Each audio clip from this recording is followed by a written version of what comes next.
Escucha a Luis y a George en Beatles ahora. Por George y por John. Damos aquí ahora inicio a Beatles ahora, episodio número 9. Y qué bueno que estás con nosotros. Soy Luis Limón.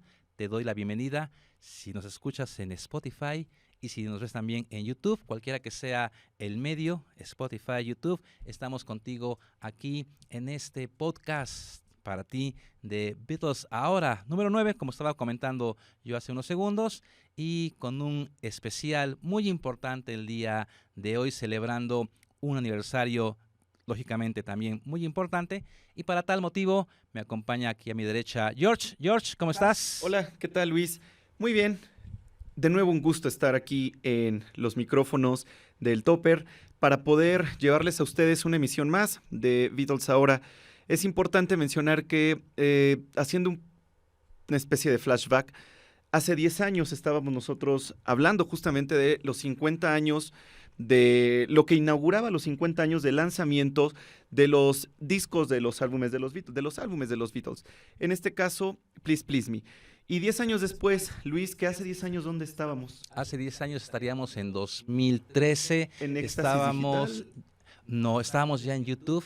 ¿Sí? Sí, porque Oro fue un poco antes, en Ujú. Radio Oro. 2013, si no me equivoco, estábamos iniciando el canal de YouTube de Beatles ahora. En Éxtasis entramos en 2015. Ok.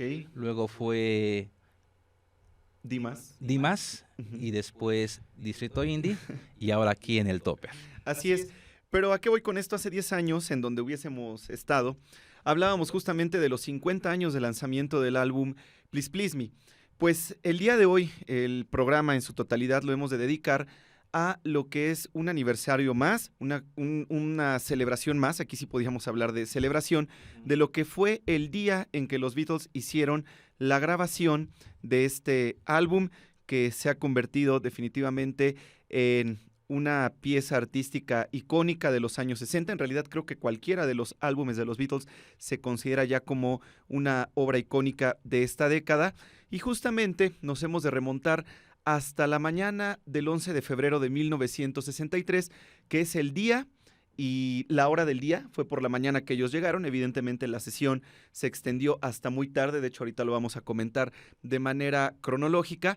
El día en que los Beatles llegaron al estudio 2 de EMI, evidentemente ya estaba como productor George Martin, y George Martin al lado, claro está, de ingeniero de sonido y de más personal de los estudios Abbey Road. Entonces no se llamaban Abbey Road, pero los estudios EMI. Fue Exacto. que iniciaron la grabación de este álbum y de las 14 canciones que compondrían ya posteriormente el lanzamiento oficial de esta obra llamada Please Please Me. Exactamente. Lo interesante, como comentas bien, George, se grabó, de hecho, fueron únicamente 10 las canciones grabadas, 10. ya que los dos primeros sencillos, que también se incluyen en el álbum, habían sido grabados meses antes, lo que fue Love Me Do con P.S. I Love You y Please Please Me con Ask Me Why. Se graban 10 canciones para completar el álbum el 11 de febrero y literalmente 5 semanas después, 22 de marzo, se lanza este álbum. Consecuentemente, como estamos mencionando, son 60 años al día de hoy, literalmente, que estés tú escuchando, viendo este podcast, de lanzamiento del álbum Please Please Me, y 22 de marzo esto, y 60 años con días de la grabación, básicamente, de la integridad de este primer álbum del grupo, que era evidente. Si ya estabas tú contratado, en este caso los Beatles, por parte de Parlophone, Parlophone subsidiaria de EMI Music, lanzas sencillo, el siguiente paso evidentemente es grabar tu primer álbum y lanzar tu álbum. Sin embargo, aquí algo muy interesante en el contexto de cómo se pensaban posiblemente los álbumes hace más de 60 años. Era incluir el sencillo y un conjunto de canciones, usemos el término de relleno, para poder tener un long play. En el caso de los Beatles, eso fue lo que ellos menos buscaron. Buscaron dar toda una cantidad de canciones en gran medida compuestas por ellos y también algunos covers, y hacer todo este esquema de un álbum que tú escuchases de principio a fin, sin en ese entonces, o como hasta el día de hoy, que seguimos con el vinil, de levantar la aguja y ponerlo en la canción que tú quieres. Entonces, es un punto importante el darle ya a un álbum de música pop esa importancia del contenido de todos los tracks que él mismo presentaba. Exactamente. De hecho, sí, tienes mucha razón. Mencionas que los Beatles habían estado ya anteriormente en estos estudios EMI, allá en Londres, y particularmente cuando hacen la grabación del sencillo Please Please Me, es cuando se cita esta famosa frase que George Martin les dice desde la cabina de grabación. Esto se da el 26 de noviembre de 1962, unos meses antes, y la famosa frase en la que les dice: señores, acaban de grabar su primer número 1. Creo que hemos hablado siempre de la labor pues importante por parte de George Martin, en el sentido de que parece que George Martin fue quien en primera instancia tuvo cierta confianza en el grupo. Debió haber visto cierto potencial, porque recordemos también que ya previamente los Beatles habían sido rechazados de esta discográfica llamada Decca. Entonces, George Martin parece que desde un primer momento tuvo esta confianza, aunque George Martin en lo que sí posiblemente no confiaba era en las canciones compuestas por los Beatles. De ahí que George Martin haya sugerido que, por ejemplo, uno de los primeros sencillos del grupo fuese How Do You Do It, que no era una composición original Lennon-McCartney, pero que sin embargo la grabaron y que después sí funcionó como sencillo para... Sí, salió para... La para grabó... Mira, Brian Paul and the Tremeloes o Jerry me and the parece Pacemakers. me parece que sí, ¿verdad? Si no, ahorita Ajá, lo buscamos porque exactamente. saben ustedes que aquí van saliendo, es lo que te digo, mantener siempre la línea sobre algo. Entonces, la canción a final de cuentas sí fue un éxito. Los Beatles también grabaron en aquellas primeras sesiones que tuvieron en EMI esta canción. Sin embargo, como tú dices, ellos confiaban en su propio material, dado que también ellos tenían ya una gran cantidad de horas sumadas de experiencia en lo que habían sido sus viajes previos a Alemania, particularmente a Hamburgo. Y sobre todo, se dice que durante ese primer periodo en el que los Beatles comenzaron a madurar musical y escénicamente hablando, también fue un momento importante en el que la dupla Lennon-McCartney comenzaron a grabar una gran cantidad de canciones. No lo sé de cierto, y si no tú me corriges, Luis, pero se ha hablado de que durante este periodo, hablando posiblemente los años finales de los años 60 y 1962, tanto John como Paul pudieron haber grabado, se hablan de casi 200 composiciones o más incluso. Sí, tenían ya una gran cantidad de composiciones, pocas realmente se utilizaron al principio, quedaron en ese proceso de aprender a componer finalmente. Claro. Incluso en la película Let It Be y también en el documental Get Back se hace mención o incluso se presentan algunas de que ellos fue un punto inicial de esta amistad el que se dieron cuenta tanto John como Paul que ambos componían. Y esto estamos hablando de 1957, para el 62 son 5 años, en esos 5 años sí hay una gran cantidad de canciones, más de 100 sí son, incluso Sí. como Paul lo ha mencionado en varias ocasiones, evidentemente para cuando ellos empiezan a grabar ya formal y profesionalmente, ya tenían entendido qué se requería para poder componer una canción. Así es. Y sí, exactamente fue Jerry and the Pacemakers, el grupo que graba también How Do You Do It y la lleva a número 1 en Inglaterra. Los Beatles la graban, deciden no sacarla, es cuando lanzan Please Please Me y ya evidentemente para el álbum del mismo nombre, Please Please Me, ya también hay una cantidad de canciones compuestas por ellos. Muy bien.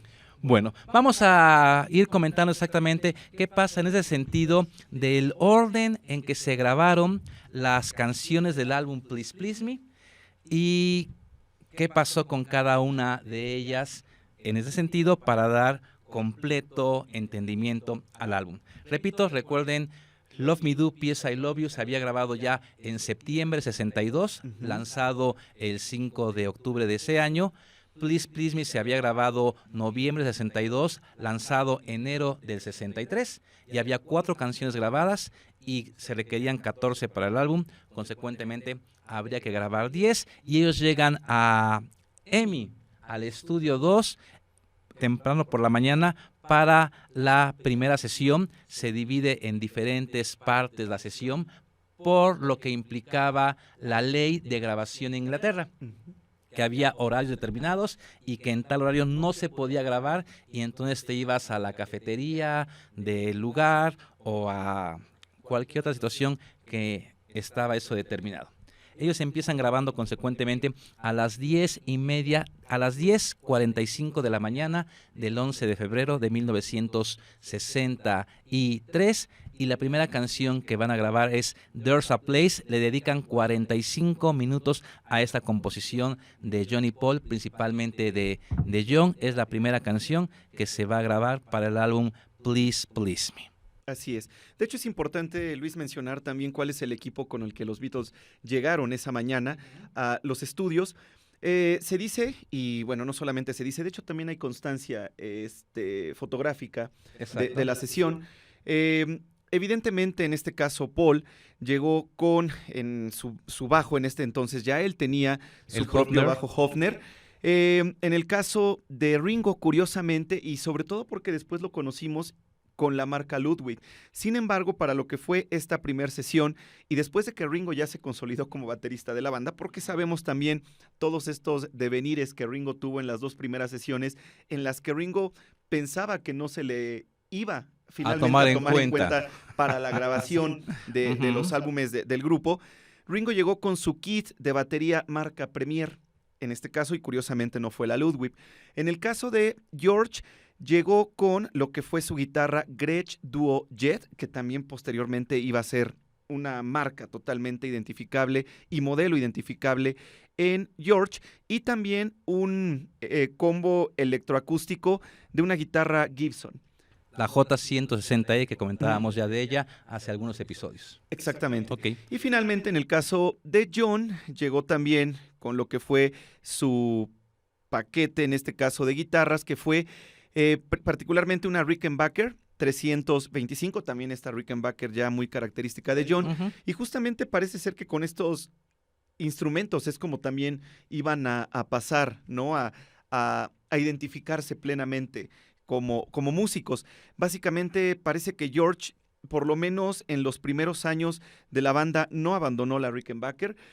John, por supuesto que tampoco, en este caso la suya, la propia. Rickenbacker. Y en el caso de Paul, bueno, pues el estamos Hofner. hablando del Hofner. Incluso así comenzaron, yo creo que también a hacerse reconocibles en programas de televisión, porque después de ahí iba a venir, por supuesto, ya una gran cantidad de reflectores sobre el grupo, llevándolos a diferentes programas de televisión, principalmente en el Reino Unido, y evidentemente, pues todo lo que después iba a generar para BBC, ¿no? Una vez que también ellos grabaron este disco y que salió al mercado. Exactamente. Y también importante, llegaron con sus instrumentos y John, ¿con qué más llegó John?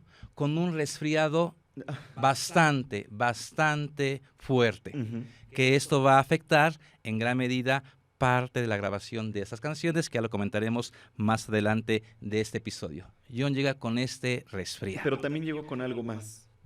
Llegó con algo más. Debe haber llegado con su armónica, ¿no? Ah, y su armónica, lógicamente. Parte de lo que eran sí, sus instrumentos. exactamente, Okay. vientos. Entonces, la primera que graban es There's a Place. Se graban 9 sesiones, se hacen 9 tomas. A la 9ª ya la voz de Paul empezaba a modificarse un poquito. Y finalmente llegan a hacer una 10ª toma para de esta después elegir cuál sería la mejor y sobre esto empezar a hacer las partes de postproducción. Primera canción grabada, There's a Place. Posteriormente, de 11:30 a 1 de la tarde, hora y media, le dedican para grabar una de las más clásicas del grupo hasta el día de hoy, que es I Saw Her Standing There, que como sabemos empieza inicialmente con el título, la canción de 17, y después se modifica a I Saw Her Standing There. Y aquí consta cómo George está buscando el mejor requinto para la parte media de la canción. Los primeros son como que más sencillos, empieza a complicarlo hasta conocer el requinto que todo el mundo ya identificamos el día de hoy. También la voz de Paul para lograr esta armonía alta, la velocidad a la que se interpreta la canción, tanto así que para la toma 7, Paul la detiene diciendo que van demasiado rápido. Finalmente se da toda la grabación en 9 tomas y es de la toma 9 la que se va a utilizar ya el clásico 1, 2, 3, 4 que todo mundo conocemos, pertenece a la toma 9 de I Saw Her Standing There. Sí, mira la importancia de este conteo tan icónico. Es que, Ujú. te repito, yo creo que todo este tipo de obras musicales se vuelven ya hitos, ¿no? De la cultura popular, pop. Pero yo en algún momento hacía una publicación en la que justamente citaba este conteo, el 1, 2, 3, 4, y la música se hizo, porque además fue un excelente inicio, ¿no? Creo yo, para el álbum. Una canción que hasta el día de hoy parece ser que a Paul le significa mucho, porque parece que en todas sus giras, y si posiblemente se me esté pasando alguna, pero por lo menos en una gran cantidad de giras, esta es una canción que es obligada dentro del set list de Paul. Curiosamente, y ahorita tenemos aquí un análisis justamente alrededor de lo que es el álbum, se citan justamente 3 posibles referencias importantes dentro de la canción de, a su vez, otros grandes clásicos del rock, pensando en que evidentemente en estos primeros años, y creo que no es algo que nosotros estemos suponiendo, tanto John como Paul hablaban mucho de las justamente Influencias. influencias, evidentemente, que tenían de muchos otros grupos. Curiosamente se dice que podríamos estar hablando de una referencia a una canción llamada Young Blood de De los los Coasters, Coasters. exactamente, justamente en la línea I Saw Her Standing on the Corner, que eso es lo que contiene la letra de Young Blood. Evidentemente nosotros sabemos cómo vino esta adaptación a la letra de los Beatles. Se habla también de una canción de Chuck Berry que lleva por título Little Queenie. En el verso She's too cute to be a minute over 17, que también sabemos que este número, el 17 dentro de la canción, es muy reconocible. Y finalmente, de una canción que también es muy clásica, de hecho también la grabó Tony Sheridan, ¿verdad? Exactamente. Que es When the Saints Go Marching In, en la línea I Want to Be in That Number, When the Saints Go Marching In. Entonces se habla de que estas líneas, estos versos dentro de estas canciones pudiesen tener cierta influencia ya dentro de lo que fue la letra de la canción I Saw Her Standing There, que insisto, por supuesto, creo que I Saw Her Standing There goza de mucha más fama que incluso estas 3 canciones juntos, y estamos hablando también de Chuck Berry, que es Exactamente. un músico súper importante. De hecho, Young Blood, ellos la cantaban en La Caverna, en Hamburgo, era parte de su repertorio de en vivo. También Little Queenie, hay versión de Little Queenie de Star Club. Y lógicamente When the Saints Go Marching In, donde ellos acompañaron a Tony Sheridan. Así Es decir, claro que conocían las canciones y era esta traducción posiblemente influenciada en este caso para I Saw Her Standing There de estas 3 otras composiciones de los Coasters, de Chuck Berry y When the Saints Go Marching In, una canción tradicional. Sí, hablemos de que George también en su momento lo mencionaba, ¿no? Que él quería en algún momento llegar a escribir y cantar incluso como Roy Orbison, ¿no? Incluso John también. Tenían mucho como esta influencia en el sentido de querer alcanzar ese tipo de tonalidad, y evidentemente la música que escuchaban y de la que ellos se nutrieron, ahora cualquiera pudiese acusar todo este tipo de referencias de plagio, porque se buscan ya por todos lados este tipo de referencias. Aquí hablamos justamente de una inspiración, y como tú dices, son canciones que los Beatles conocían y además interpretaban en vivo, con versiones que también debemos decirlo, muchas de las veces las versiones en vivo de los Beatles que hacían estas canciones podrían hasta superar a la original. Bueno, Sí. en algunos Sí, casos, no yo estoy de acuerdo quizá contigo. en todos, pero sí en la mayoría.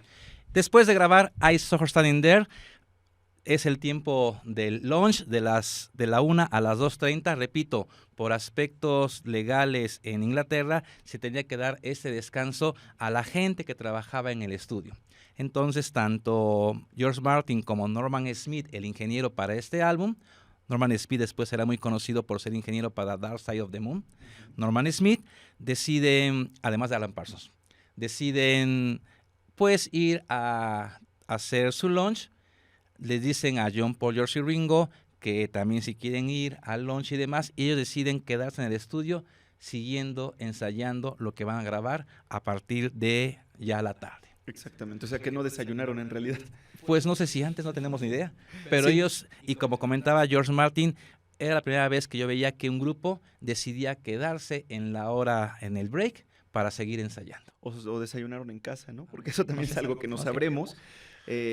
Porque también, no, imagínate, Bueno, no porque venían de Liverpool o habían quedado en Londres la noche anterior. No esa recuerdo. es buena pregunta. Recuerdo que estamos principios 63. Bueno, en fin. Estás escuchando Beatles ahora. There's a Place y I Saw Her Standing There, las dos primeras canciones para el álbum Please Please Me, que hoy estamos aquí celebrando 60 años de su grabación, febrero 11, y 60 años de su lanzamiento, marzo 22 de 1963. Ya estamos a 60 años de este álbum histórico y nos quedamos en el break, así como ellos tuvieron break, pues también aquí tuvimos break para escuchar estas dos canciones. Así es. Y continuamos con lo que va a ser la sesión de la tarde, que da inicio a las 2:30. Y de 2:30 a 3:15 grabarán lo que será el primer cover para este disco de Marlowe y Scott, A Taste of Honey. También una canción que ellos ya interpretaban en vivo en La Caverna, en Hamburgo, en presentaciones, y deciden incluir para este álbum Please Please Me, y que también es un manejo muy interesante de la voz de Paul, y podemos empezar a ver cómo tiene esta capacidad de irse desde una canción rock and roll como I Saw Her Standing There hasta una canción completamente balada como A Taste of Honey. Sí, así de hecho se maneja como una canción dentro de lo que nosotros consideramos una balada pop estándar. Curiosamente, esta canción había sido, por lo menos hasta el momento, ya covereada, ¿no? Sí. No fueron los Beatles, a fin de cuentas, los primeros que hicieron esta canción. Se habla también de que un año antes había sido grabada por un músico de nombre Lenny Welch. Sin embargo, insisto, creo que la importancia de la música de los Beatles también, hablando incluso de lo que son los covers, es que ellos más bien versionaban o hacían su versión a la canción. Para nada buscaban imitar o repetir, no sé, la melodía de esta canción, por ejemplo, ya grabada anteriormente. Que creo que en el caso de algunos otros grupos, lo que hacían era eso, hacer una copia exacta de la canción, grabarla y entonces lanzarla. Porque también debemos decir que incluso creo que hasta la actualidad, y eso lo sé de cierto por algunos discos de ciertos músicos, cuando los discos se presume que no van a ser justamente discos de impacto o que posiblemente pudieran ser discos no comercialmente con un impacto importante, se busca que siempre haya una canción que pueda ser, en cierto sentido, El gancho. el gancho, exactamente. Y generalmente se buscan canciones, evidentemente, que ya hayan sido conocidas, que hayan sido famosas. Y creo que hoy podemos darnos cuenta en discos de muchos grupos, no quizá en el ámbito internacional, hablo del ámbito nacional, en el que se están recurriendo a muchas canciones de época, canciones que se grabaron incluso sí en los años 60, 70, y que se hacen versiones para que, insisto, si el álbum no tiene ese impacto comercial, pues por lo menos la gente pueda comprarlo por el cover a una canción que en su momento pudo haber sido conocida. Con los Beatles no fue el caso, sin embargo, creo que, y te repito, A Taste of Honey pudiese incluso ser de esas canciones que ellos grabaron, que al día de hoy, si tú le preguntas a quien evidentemente esté en todo este ámbito de la música y sea conocedor, por quién es que conoce Taste of Honey, difícilmente te dirá que la va a conocer por Lenny Welch, ¿no? Uh-huh. Te dirá por los Beatles. Y muchas de estas, personas a quien les podamos preguntar, posiblemente incluso hasta piensen que es una composición de ellos, Lennon-McCartney. exactamente. Cuando es Scott Marlowe, Uh-huh. hay también una versión muy conocida por parte de este famoso trompetista, Herb Alpert, Ajá, que exactamente. también hizo su versión de A Taste of Honey, Uh-huh. que también podría ser quizá referencia para otras personas. Uh-huh. Después de grabar A Taste of Honey, de 3:15 a 3:45, dedica media hora para grabar Do You Want to Know a Secret, la canción compuesta por Lennon-McCartney, principalmente de John, y que va a ser con la vocal de George. Se graban 6 tomas, las 2 primeras incompletas, las siguientes 4 completas, y por sugerencia de George, John y Paul aumentan el duru duru, que es también ya clásico en Do You Want to Know a Secret. Así es. Ok. Curiosamente, George, respecto a esta, su canción decía que él no sabía qué hacer con su voz al momento de grabarla, que además que a él nadie anteriormente le había dicho cómo hacerlo, entonces pues también fue, creo que, una primera experiencia importante porque además ellos ya asumían que estaban en un estudio de grabación y que además esa sesión de grabación, y más adelante lo vamos a comentar, tenía ya un costo. O sea, tú no podías llegar al estudio de grabación a perder el tiempo, a hacerte el bobo y que entonces toda esa sesión fuera perdida.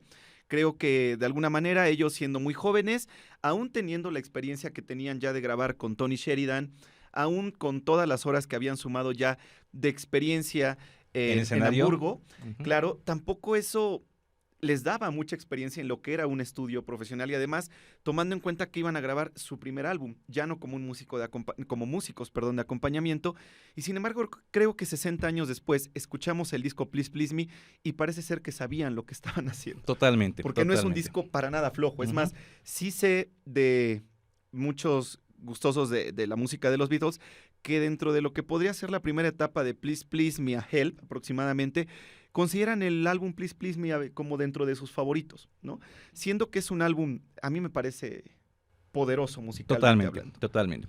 Se graban al final 8 versiones y de aquí se elegirá la mejor para hacer después ya la postproducción. Esta canción de Do You Want to Know a Secret, que como sabemos empieza con Do you want to know a secret? Do you promise not to tell? Así como comentabas tú de esta influencia que puede haber tenido I Saw Her Standing There, aquí sí John declaró en su momento que su influencia fue una canción de Blancanieves, la canción I'm Wishing, que si deduzco que todo mundo ha visto Blancanieves, considero que es una película que todo mundo hemos visto en algún momento dado, y exactamente cuando empieza la película llega Blancanieves al pozo, está con los pajaritos y Blancanieves dice, Do you want to know a secret? Do you promise not to tell? Y esta frase de Blancanieves la tomará John para empezar a escribir Do You Want to Know a Secret, canción que se graba de las 3:15 a las 3:45 de la tarde de aquel 11 de febrero de 1963. Después de 3:45 a 4:15 se va a utilizar media hora para hacer mezclas, para hacer grabaciones extras a la canción A Taste of Honey, y aquí se hace uso de volver a grabar la voz para tener un efecto de doble voz, ya que en ese entonces no existía lo que van a inventar los Beatles en conjunto con George Martin y Jeff Emery, que es que la propia consola pudiese a la vez estar repitiendo lo que tú ibas grabando para hacer una apariencia de dos voces. En ese momento todavía había que grabar 2 veces la voz si querías tener ese espectro, esa idea de que estabas escuchando 2 voces. Y sí, escuchabas 2 voces porque se grababan 2 veces y entonces en esa media hora se hacen las mezclas a Taste of Honey. Con riesgo de que en una primera grabación de voz te equivocases, como pasó justamente en Please Please Me, exactamente. Que en la versión monaural o estéreo, es la estéreo, tiene que ser la estéreo.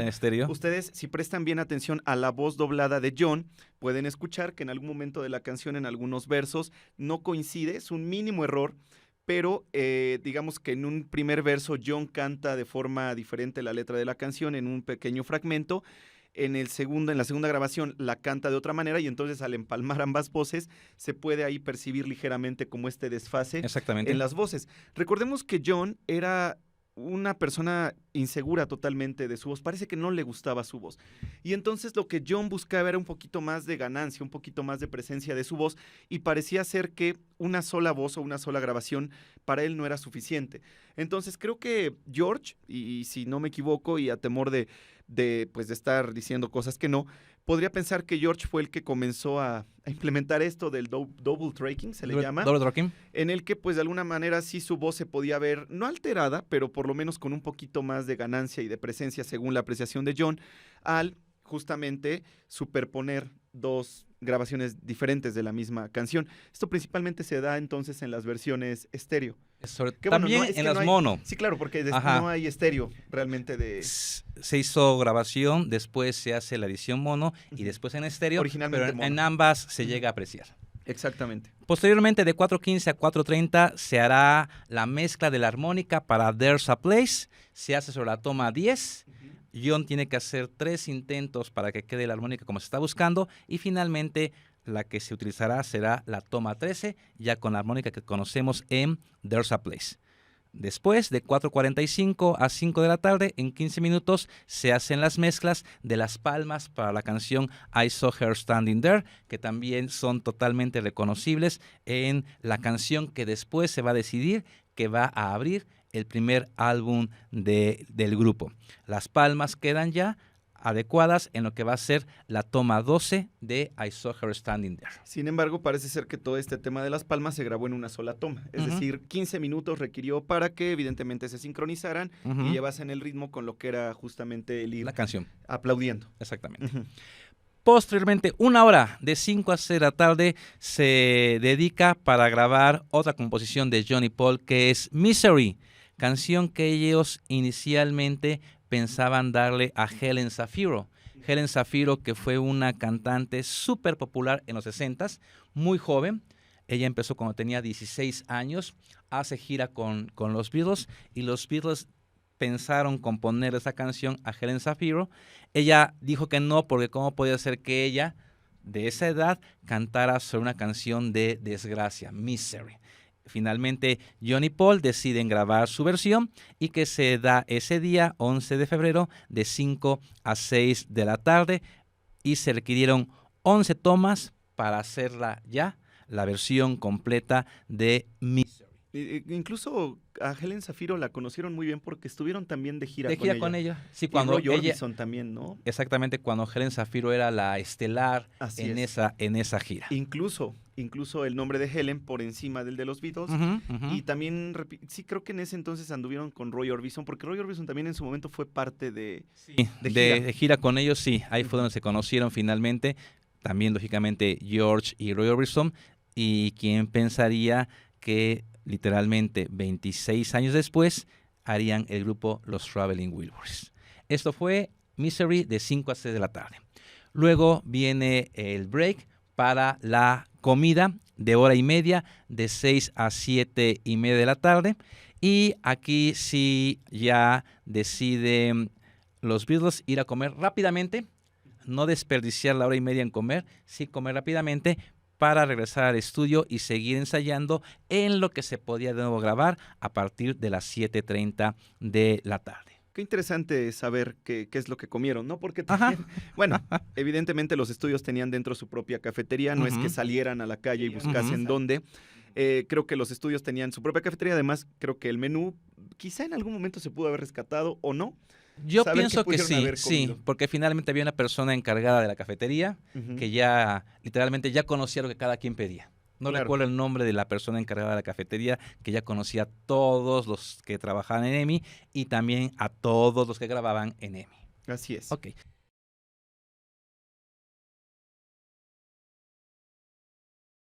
Beatles ahora en Spotify. Continuamos, ya son las 7:30 de la tarde de aquel 11 de febrero del 63, hace ya 60 años, cuando se empieza a grabar y hasta las 8:15 una canción Lennon-McCartney más composición de Paul, que es Hold Me Tight, y que se van a grabar 13 tomas de la misma.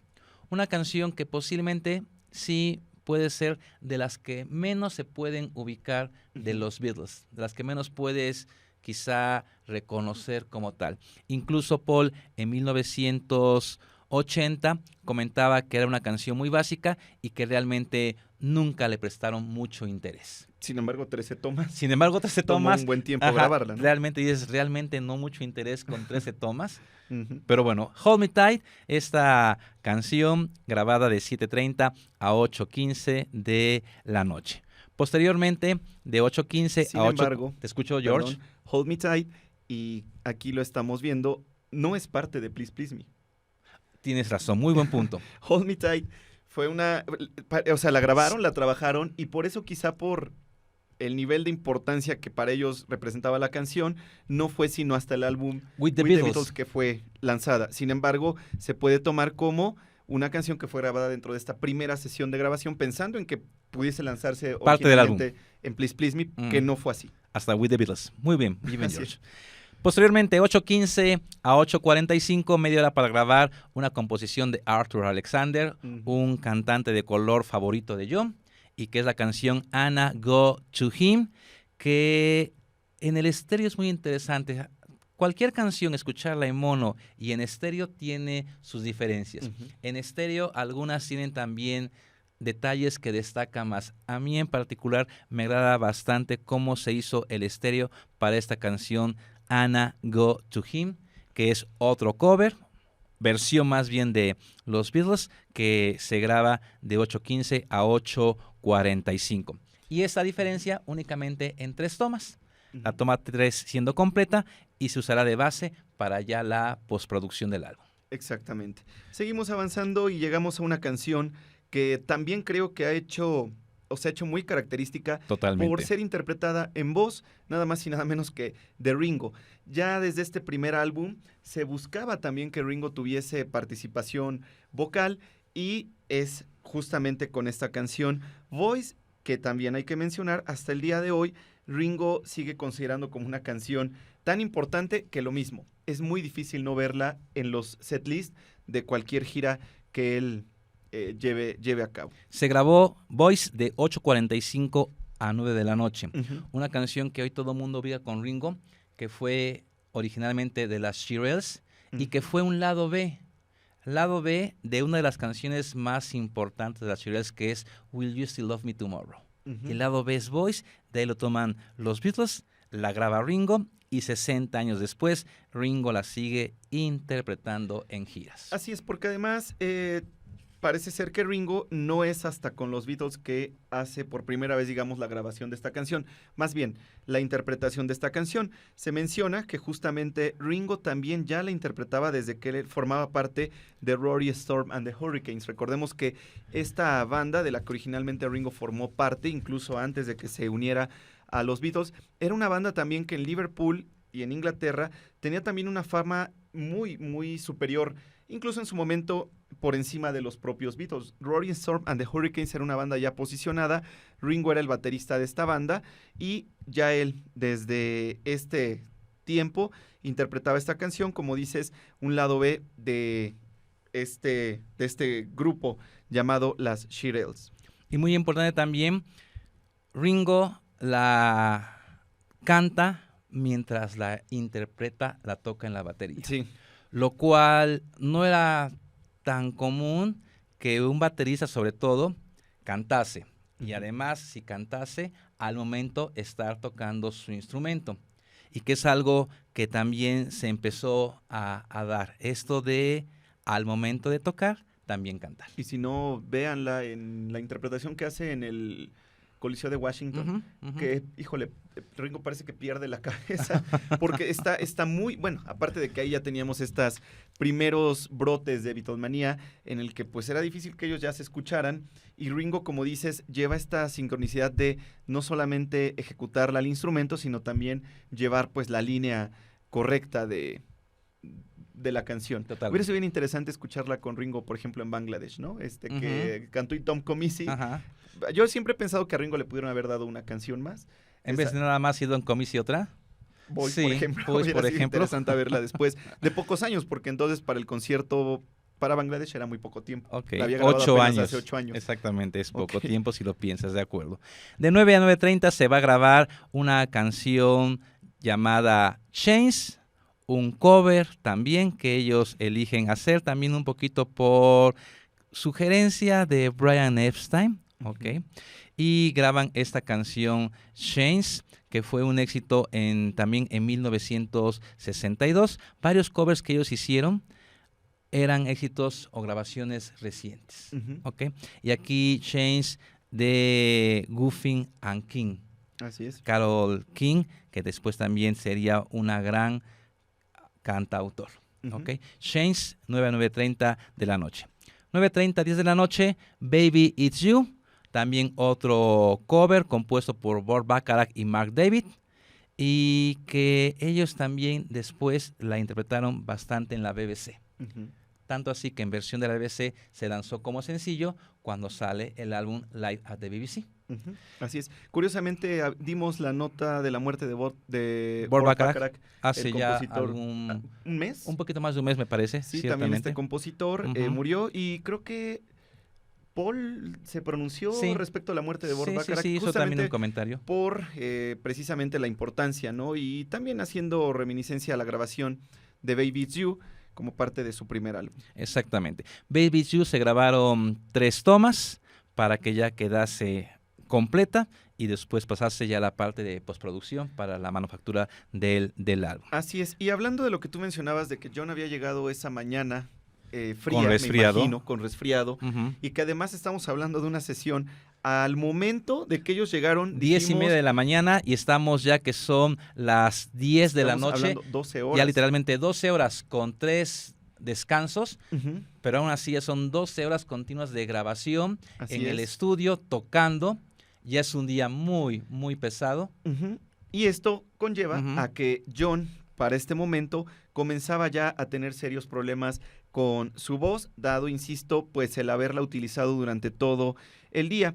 Se marca particularmente la línea dentro de la canción en donde John canta el Don't Want Nobody, Nobody, que ahí podríamos entonces ya comenzar a escuchar que John estaba ya cantando casi dejando los últimos suspiros. Y esto se va a ver mucho más marcado en la última canción, que además es la última que se grabó esa noche y que yo creo que esa incomodidad o ese malestar de John en la voz es lo que a la canción le dio lo que hoy en día es, que llega a ser incluso también una de las canciones más reconocidas de los Beatles, aunque no es una composición original Lennon-McCartney. Exactamente, nos referimos a Twist and Shout, que se graba de las 10:15 a las 10:30 de la noche, únicamente 15 minutos, y se grabaron únicamente 2 tomas de Twist and Shout, en la cual yo quiero pensar que cuando hicieron el rol de en qué orden grabar todas las canciones, dijeron Twist and Shout hasta el final, porque es la que más va a exigir vocalmente de John. Uh-huh. Y entonces, pensando que ya era la última canción, que ya que con eso quedaba cubierto el total del álbum, pues John suelta totalmente la voz y le va a dar ese distintivo que escuchamos hasta el día de hoy. Uh-huh.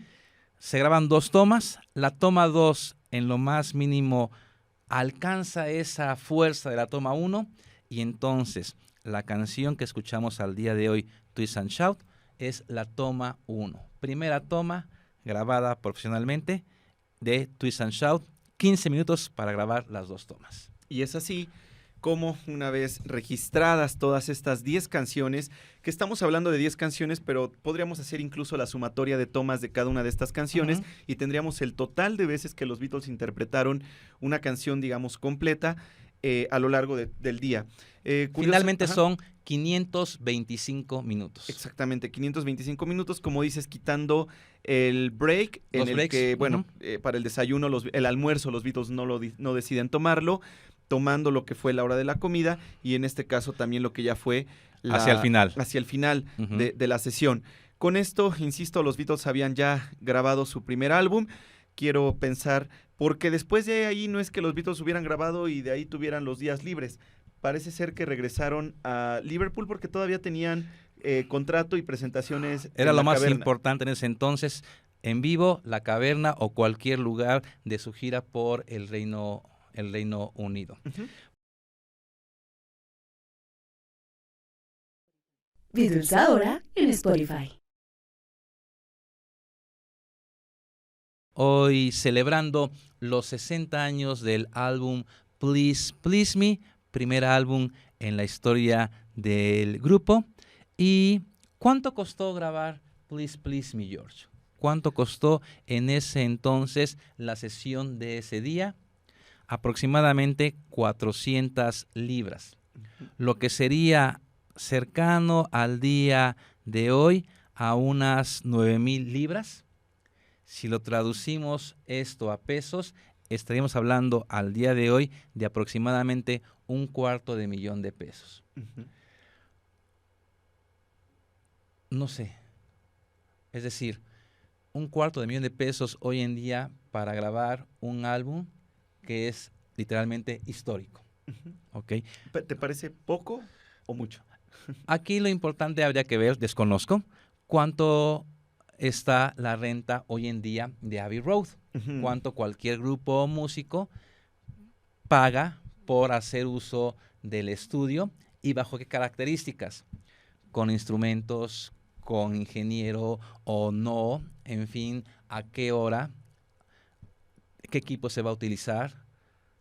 Todo esto evidentemente modifica el costo de una sesión de grabación. No tengo idea cuánto cueste en general rentar, pensemos hoy un día, Abbey Road. Ujú.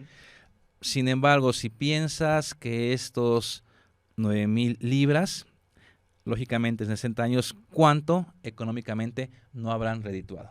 Venta de disco, lo que decíamos en el episodio pasado, LP, cassette, cartucho, CD, streaming el día de Ujú. ahora, y cuando salga, que saldrá, el remaster de este álbum, como Claro. tuvimos ya los 4 que llevamos hasta el momento. Sí, definitivamente sería un tema incalculable.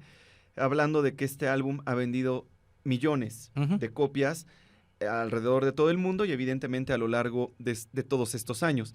Se menciona también que terminando la sesión, los Beatles permanecieron todavía por 1 hora en el cuarto de control, evidentemente al lado de George Martin, para escuchar o para hacer un playback justamente de las tomas que habían dadose ya como tomas finales, aunque después iba a venir pues todo el proceso de trabajo de George Martin Ujú. hasta tener ya finalmente el álbum completado. Y curiosamente, y como siempre, creo que John después se refirió a mucho de lo que hizo con los Beatles.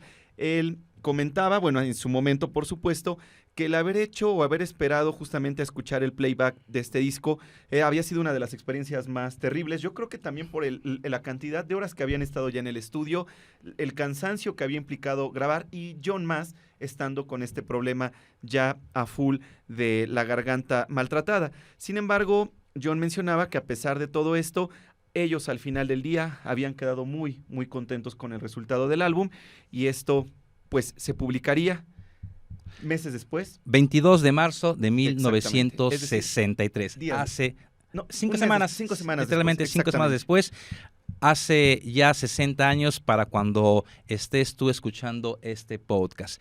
Y el álbum en 2012 Uh-huh. fue dado el puesto número 39 según Rolling Stone en la lista de los 500 álbumes más importantes de todos los tiempos. Así es, otro dato importante y también para ir haciendo, sobre todo curiosidades en torno al álbum, ¿cómo se pensaba o cuál era la sugerencia que George Martin le dio a los muchachos para que se llamara Please Please Me?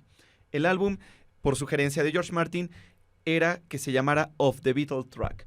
Curiosamente, pues claro, se descartó esta posibilidad de nombre y este nombre de Of the Beatles Track, sin embargo, lo utilizaría tiempo después George Martin en uno de los álbumes que grabó con su orquesta, interpretando justamente canciones de los Beatles. Uh-huh. Porque tan importante considero yo para George Martin se volvió la música que hasta ese momento había grabado con los Beatles, que él decidía musicalizar orquestalmente la canción, la música de los Beatles y lanzar álbumes propios de George Martin, evidentemente bajo la venia de Brian Epstein y de los Beatles mismos. Uh-huh. Y entonces, pues también estos álbumes ya son de colección importantes e icónicos también de esa época, porque quiero pensar, quizá nunca lo hemos revisado, pero que también debieron haber vendido una cantidad importante de copias, dado que entonces pues ya todo lo que dijera o lo que tuviese que ver con los Beatles era un producto totalmente seguro de venta, comerciable, exactamente.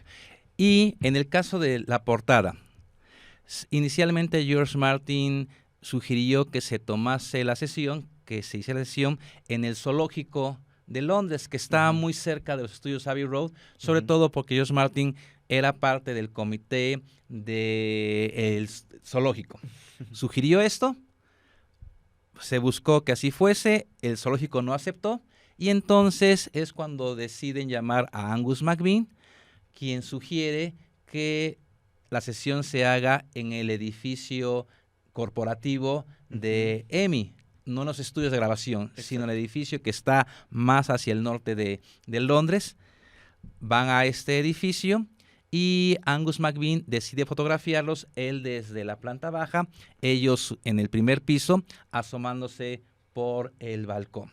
Y es una fotografía que también es muy icónica, que se ha repetido N cantidad de veces, y lo interesante es por qué Angus McBean pudo haber sugerido que se tomase la fotografía en esta parte en el edificio, porque él ya había antes tomado otra fotografía para otro artista en dicho lugar. Este artista es Joel Lowes, quien lanza un álbum con este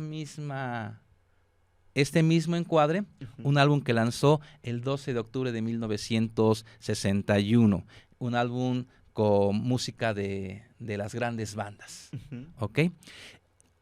Y Angus McBean sugiere esto para los Beatles, y ahora la icónica es la de los Beatles. Hay una sesión completa en la cual los hace ver hacia abajo, sonriendo, serios, ver a un lado, ver al otro, que se asomasen un poco más o un poco menos para tener la sesión completa, y finalmente decidir cuál sería la fotografía que va a acompañar a lo que será el primer álbum de los Beatles, el Please Please Me. Sí, importante entonces también para coleccionar este primer álbum que tiene esta misma perspectiva de toma. Joel Lowes. Exactamente, como para poderlo tener también en consideración, algún día poderlo conseguir. Y también hay uno de los Sex Pistols que grabaron su álbum y tomaron fotografías en un lugar en 1977. Así, ahí claramente ya haciendo totalmente alusión, influencia. no creo y que a alusión. este primer álbum, sino a los Beatles. Y también recordarás que había una fotografía, ¿no? En una especie como de patio trasero de los estudios EMI, Ajá. que me parece que también se pensaba que esa pudo haber sido sugerencia también para la portada, que después se utilizó para algunos discos bootlegs. Ajá. No recuerdo para cuál disco bootleg, pero también hay sesiones en la parte trasera de Abbey Road. Exactamente, una especie como de pasillo. De pasillo, exactamente. Donde están también con sus instrumentos. Ringo sosteniendo su contratiempo. Exactamente. Ok. Y, lógicamente, también los Beatles regresarán en 1969 para tomarse sesiones para lo que iba a ser la portada de Let It Be. Que al final no se da esto y se utilizará hasta el álbum azul en 1973. Y que sí se utilizó para lo que es la portada de la mezcla de Glyn Johns. Exactamente. La primera la que se pensaba fuese el lanzamiento oficial en su momento. Que ahora ya es oficial en la caja de Let It Be, que salió en 2021. Sí, porque por mucho tiempo fue bootleg, nada más. Exactamente.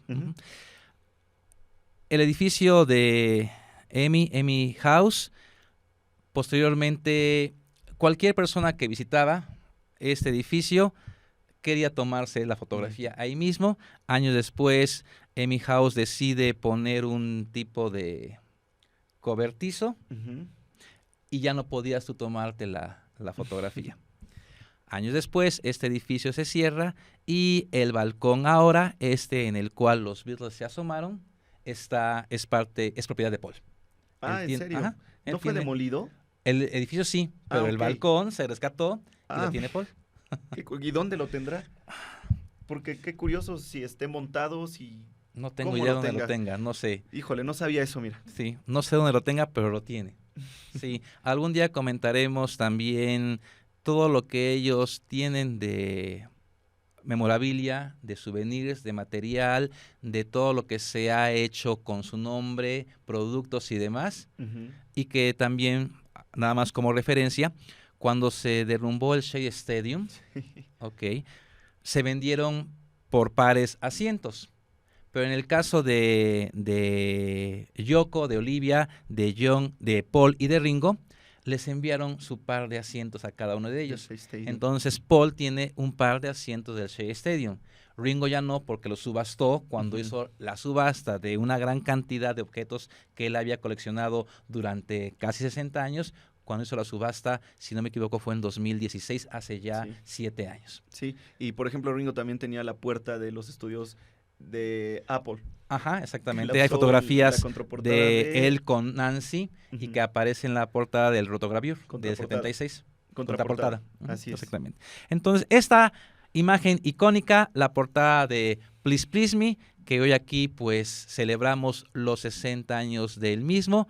Ya escuchamos la historia detrás de la grabación, ya comentamos también lo que se da en el contexto de la importancia histórica del disco, ya escuchamos parte de las grabaciones del mismo y lógicamente tienen ustedes cualquier medio, sea vinil, CD, streaming, para escuchar cuando quieran este álbum a 60 años, Please Please Me. Y en unos meses pues ya estaremos con With the Beatles también. Exactamente, hacia noviembre de Hacia este noviembre, 2023. fin de año, 60 fin de años ahora de With Ajá. the Beatles. Pasaremos antes por 60 años de From Me to You, She Loves You y I Wanna Hold Your Hand Como para sencillos. diciembre de este año como sencillos. Exactamente. Pues con esto, con este análisis e historia del álbum Please Please Me, llegamos al final de este podcast de Beatles Ahora y nos despedimos, George.